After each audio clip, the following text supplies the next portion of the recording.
Hey guys, it is past my bedtime, but I decided to make a video to show you guys how to do the problems on the assignment that you're going to be doing today, because I'm not going to be there. I'll be there later in the day, but I won't be there during third hour. So I wanted to run through an example of each. If I'm watching hockey over here, watching the Avalanche, so if I get a little excited, uh, yeah, that's why. Anyways, it's 2-2 in the third period. So, anyways, I'm gonna run through. I'm gonna bring my your assignment up on my screen, and I'm gonna run through some problems with you. So please, I hope you're watching this during third hour, and then this will help you figure out if you have any questions, like how to do the problems. So, um, let's see. All right then. So I'm going to get started and just run through. So this is problems 1 through 6. So what you have here is an explicit formula. So this thing is called an explicit formula, and these ones are really, really quick and easy. You're going to use your calculator for these. You know what? I think I might still have my video on. So hang on a second. I'm going to stop my video.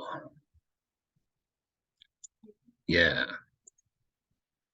there we go. All right, so hopefully now you can see this. Um, anyhow, so this is the assignment, and these problems 1 through 6, these are called explicit formulas. So if you wanted to find, so what they're asking you for is A34. And just by the way, before we get into this, what the way I've been showing it in class is like, so the 34th term, I've been writing like this, A34. You can also write it with the little subscript like the computer does. So writing A34 like this and this, they mean the exact same thing. So anyways, I'm going to do it the way the computer does it for the duration. This video shouldn't take longer than 7 or 8 minutes, but that's the way I'm going to be showing it. So anyways, what they're asking you for in the first 6 problems is just to find whatever term. So if they want you to find the 34th term, then you quite simply just put 34 right here in place of n. Super easy. So it winds up being negative 32 plus, and then you got to do 34 minus 1, or whatever math it says to do. 34 minus 1 is 33, and then you multiply that by 200. And so if I type that into my calculator, negative 32 plus 33 times 200, I get 6,568. And that is the answer to problem 1. And that's how quick and easy problems 1 through 6 are. All right, so I'm going to head on to problems 7 through 12. These are probably going to be the most difficult ones for you, but I'm going to go back and write something that I wrote in class yesterday. And so give me just a second here to show you what the sequence looks like. The first term is negative 25. And you don't have to do this. I'm just showing you what the sequence would look like. So if someone said, hey, write out the first like 5 terms of the sequence, I know the first term is negative 25. And I know based on the -9 at the end of the recursive formula that it's going down by 9 each time. So like the next term, if I go down by 9, would be negative 34. If I go down by 9 more, it would be negative 43. Go down by 9 more, it would be negative 52, and so on and so forth. And you could keep doing that, but we don't want to do that. We're trying to get to the 21st term, and I don't want to send the message that it's okay to brute force it like that. So that's not what we do. So the key here is to understand, again, going back to what I wrote in class yesterday, which technically for me is today, but when you're watching this, it will have been yesterday's class. I remember I wrote down, so the way to find any term in a recursive sequence like this is to take the first term and add the number of jumps times the value or amount, you can call it whatever you want, the value of each jump. So because this is on a recording, I'm going to leave this here for just a second, but then you're welcome to, if you need to, rewind it and pause it on this. But please write this down, because this is the way you're going to do your recursive values. When someone asks you to find a specific value in a recursive formula, this is what you want to do. So anyways, first term plus the number of jumps times the value of each jump.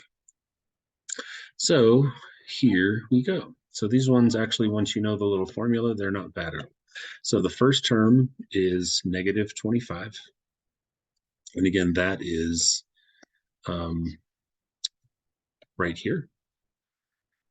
So we have negative 25, and then we're going to add.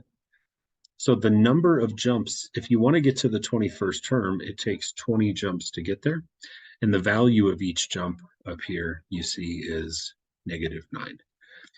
And so, again, just use your calculator. It's fine. So you do negative 25, and then 20 times negative 9 is negative 180. Add those together, and your answer is negative 205.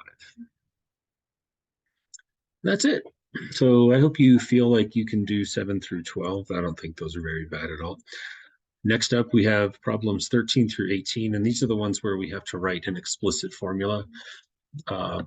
So step one on these is to understand what the sequence is doing. You can clearly see that the sequence goes up 8. So you see how it goes plus 8, and then you do it again, and it goes plus 8, and you do it again, and it goes, and it just keeps going like that. So you already know right away that the sequence is going to be AN equals 8N. Whatever it's going up or down by, that's the number you attach to N. And then you simply have to take and make this number that I'm underlining in purple match this number that I'm underlining in purple. And just ask yourself, like, if I have 8 and I want 25, I have to add 17. So I'm going to stick a plus 17 at the end, and that is that. Super duper easy. So I hope you feel like that one's a piece of cake. And then the last one is going to be writing the recursive formulas. And so these ones are actually pretty simple as well. So the key to a recursive formula is, again, to understand how the sequence is behaving. And you can clearly see that when we go from one term to the next, it's going down by 3, down by 3, down by 3. So that's going to play an important part of what we do. So as far as what do we do, step one is to write down the first term. In the first term, it's pretty obvious. A1 is, well, 40. And then the next step is to write the actual recursive formula. And the recursive formula will say that any term, A of n, or AN, however you want to say it, is equal to the term that came before it, that's AN minus 1.